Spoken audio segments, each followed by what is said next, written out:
नमस्कार, यूपी की बात देख रहे हैं आप और आपके साथ मैं हूं भारती बघेल। कहते हैं डॉक्टर भगवान का दूसरा रूप होता है, लेकिन क्या हो जब उस डॉक्टर को सही जानकारी ना हो। ऐसा ही कुछ देखने को मिला फिरोजाबाद के मित्तल नर्सिंग होम में, जहां इलाज कराना मतलब जिंदगी को खतरे में डालने जैसा है। मरीजों के स्वास्थ्य के साथ खिलवाड़ कर रहे फर्जी अस्पतालों पर जहां स्वास्थ्य विभाग मेहरबान है, वहीं स्वास्थ्य मंत्री अपने विभाग को सुधारने में पूरी तरह से फेल नजर आ रहे हैं। देखिए रिपोर्ट। फिरोजाबाद का प्राइवेट अस्पताल मित्तल नर्सिंग होम, जहां इलाज कराने को लेकर आम लोगों के मन में डर बनता जा रहा है। वजह है यहाँ के डॉक्टर्स। जी हाँ, बिल्कुल सही सुना आपने। अस्पताल में इलाज के पैसों की बोली जितनी ऊंची है, इलाज करने वालों के ज्ञान का स्तर उतना ही नीचा है, जिसका नतीजा ये होता है कि कई मरीजों को अपनी जान से भी हाथ धो बैठना पड़ता है। और जब मामला बढ़ता है तो डॉक्टर्स अस्पताल से फरार हो जाते हैं। पुलिस बॉडी ले जाती है और चिकित्सा अधिकारी ग्राउंड पर उतरते हैं, और फिर बयान में क्या मिलता है? जांच हो रही है। मामला ये है कि शीलेंद्र कश्यप नाम के मरीज हैं। इनका 28/3 को एक्सीडेंट हुआ था रूपसपुर के पास, और इनको 23/3 को यहाँ पर मित्तल नर्सिंग होम 29/3 को मित्तल नर्सिंग होम में भर्ती करवाया गया था। वहाँ पर ऑपरेशन के लिए बोला गया था, और ऑपरेशन के लिए बोल के ब्लड चढ़ाया गया था।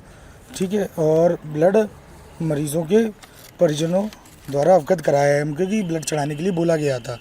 और इसमें क्या है कि मरीजों के परिजनों द्वारा बताया गया कि 5:30 बजे मरीज़ की तबीयत ब्लड चढ़ने के बाद अचानक से ख़राब हुई, जिसके बाद उनका इलाज किया गया अस्पताल द्वारा, और 8:15 बजे उनको मृत घोषित कर दिया गया। और बाकी हमने सारे बयान वगैरह ले लिए हैं और आगे जांच जारी। अस्पताल का नाम ये मित्तल नर्सिंग होम है। बाकी हम लोग को अभी इस समय पे सारे डॉक्टर जो थे अस्पताल के मौजूद मिले हैं, और उनसे भी हमने उनके बयान ले लिए हैं। मरीज की पोस्टमार्टम की रिपोर्ट आएगी, तब आगे पता चलेगा कि क्या होगा। सुना आपने, जांच हो रही है। जब भी कुछ होता है तो जांच होती है, उसके बाद फिर कुछ होता है तो फिर जांच होती है। यानी आए दिन ऐसी घटनाएं होती हैं और फिर आए दिन जांच भी होती है। ये सिलसिला यूं ही चलता रहता है।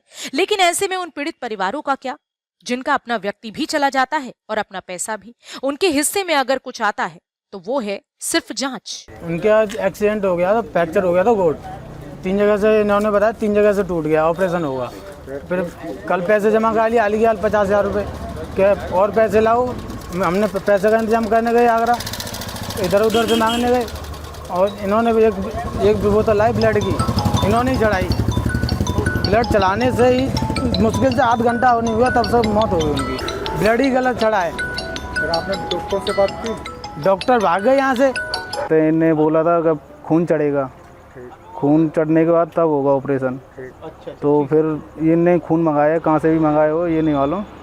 उस खून चढ़ने से पहले खून चढ़ा है, सुई खत्म हो गई। वो क्या चाहते हो? वो उनके खिलाफ कार्रवाई हुई डॉक्टरों के साथ। तस्वीरें भले ही सिर्फ मित्तल नर्सिंग होम के सामने आई हो, लेकिन ज्यादातर निजी अस्पतालों की कहानी कुछ ऐसी ही बनी हुई है। आए दिन पीड़ित परिवारों की तस्वीरें इनकी पोल खोलती हुई सामने आती है। वहीं जिम्मेदार स्वास्थ्य विभाग शहरों में कुकुरमुत्तों की तरह फर्जी क्लिनिकों पर क्यों कार्रवाई नहीं करते? वहीं स्वास्थ्य मंत्री ब्रजेश पाठक की चुप्पी पर भी कई सवाल खड़े हो रहे हैं। मंत्री की कार्यशैली से मुख्यमंत्री योगी आदित्यनाथ की मंशा पर पलीता लगा रही। फिरोजाबाद के प्राइवेट अस्पतालों में मरीजों का मौत का सिलसिला बदस्तूर जारी है। हड्डियों का ऑपरेशन कराने आए युवक की इलाज के दौरान मौत हो गई। परिजनों का आरोप है कि गलत ब्लड चढ़ाने की वजह से मरीज की मौत हुई है। वहीं मामले की जानकारी पर मुख्य चिकित्सा अधिकारी के यहां से जांच के लिए टीम पहुंची है, लेकिन फिरोजाबाद के जो प्राइवेट हॉस्पिटलों में जो मरीजों की मौत का सिलसिला है बदस्तूर जारी है, लेकिन इस पर स्वास्थ्य विभाग पूरी तरह से रोक लगाने में नाकाम है। ये देखने वाली बात होगी, क्या प्रशासन इस पर कोई ठोस कार्रवाई करेगा, या फिर ऐसे ही मरीजों का सिलसिला फिरोजाबाद में मौत का जारी रहेगा। अपने सहयोगी विजय के साथ मुकेश कुमार बघेल, यूपी की बात, फिरोजाबाद। एक कहावत है कि जान है तो जहान है। जान की कीमत सबसे बड़ी होती है, इसलिए इसके साथ खिलवाड़ करने वालों के खिलाफ कड़ी कार्रवाई होनी चाहिए। ऐसे में बड़ा सवाल यह है कि जिम्मेदार स्वास्थ्य विभाग और स्वास्थ्य मंत्री ब्रजेश पाठक कब नींद से जागेंगे और कब ऐसे अस्पतालों पर कठोर कार्रवाई होगी जो लोगों की जान लेने पर उतारू है।